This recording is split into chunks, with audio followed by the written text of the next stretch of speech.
Welcome back to the deep dive. You know, we're your shortcut to getting really well informed. We take all this research, articles, notes, and boil it down for you. And today we're plunging into something that sounds, well, super simple. Never give up. 3 little words. But actually doing it, putting it into practice, that's where it gets tricky for pretty much everyone, right? We're going to pull apart why persistence isn't just some feel-good saying, but like a fundamental thing. And more importantly, how we can actually build that muscle, even when, everything inside is screaming, stop. Exactly. That's crucial because, we often talk about just pushing through sheer persistence. But what our sources get into is the smarter side of it. Knowing when to maybe adjust course, how to make persistence work for you.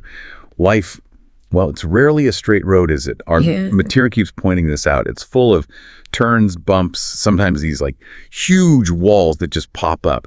And when you hit one, you face this basic choice. Do I stop? Or do I figure out how to climb over? And what's really interesting is that choosing to climb, it doesn't just make you stronger. It builds this mental flexibility.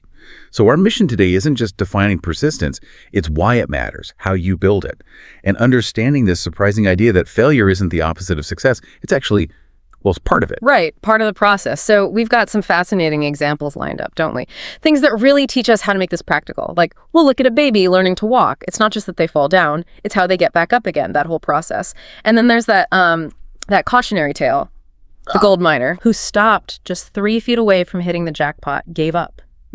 What does that tell us about, the psychology of quitting? And of course, the big names. Edison finding, 1,000 ways not to make a light bulb. Yeah, his framing was brilliant. And J.K. Rowling rejected by 12 publishers. Michael Jordan saying he succeeded because he failed so much. Oh, over and over again. Exactly. So this isn't just about inspiration.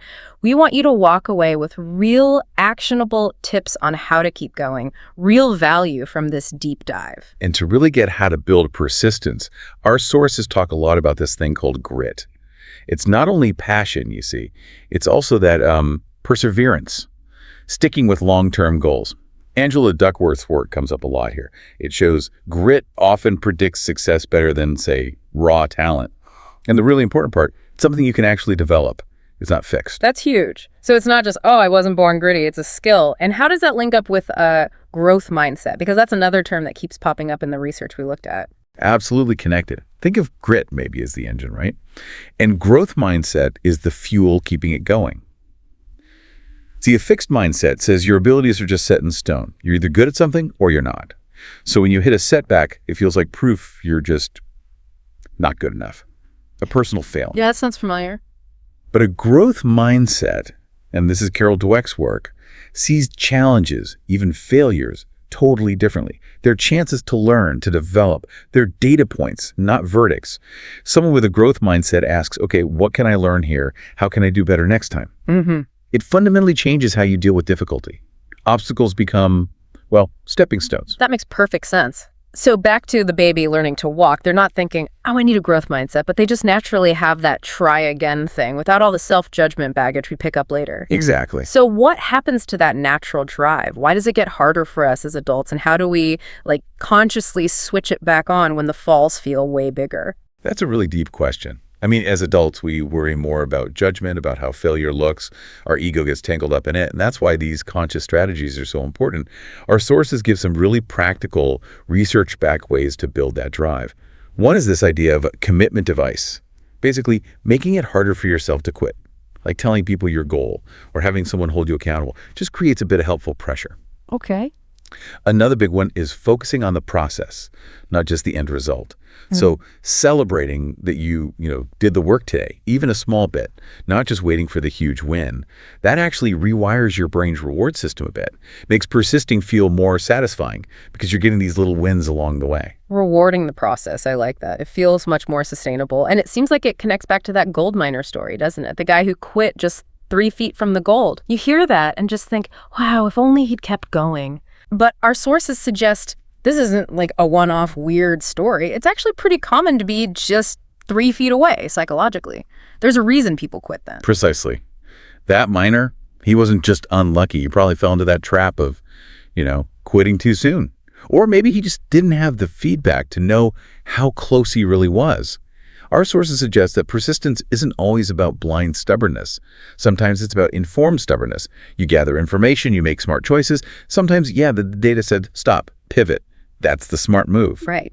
But the minor story shows the other side. When you don't have new information telling you to stop, and you've put in the work, that urge to quit often gets loudest right before things click. It's about learning to read the signs, maybe, that suggest you're close. That one more iteration might be it. Okay, so we've covered a lot, the what, the why, some of the really deep how-tos. It's clear that real persistence isn't just gritting your teeth, is it? It's a whole mindset shift. Learning from setbacks, celebrating the small steps forward. And it keeps bringing me back to that powerful gold miner image, how easy it is to stop just short. Yeah, and let's connect that directly to you listening right now. Think about your own journey. Imagine you're climbing a really steep mountain. You're tired, right? Legs burning, catching your breath. But you keep putting one foot in front of the other, small steps. What we're seeing from these sources is a kind of reassurance. You're probably stronger than you think, and are maybe closer to your goal than it feels right now. So how do you keep that grit when you're just exhausted? The key things coming through are, remember your why. Why did you start this climb in the first place? What's the big dream? Your core motivation. Exactly. And break down that huge mountain climb into tiny, almost ridiculously small steps. What's the next step? And crucially, when you are genuinely tired, the advice isn't stop, it's pause. Take a strategic rest, recover, reevaluate, then keep going. So what does this all boil down to for you right now? If you start to accept this idea that, okay, productive failure is actually part of getting somewhere, what's the wall you're facing? In your work, your life, some project or dream.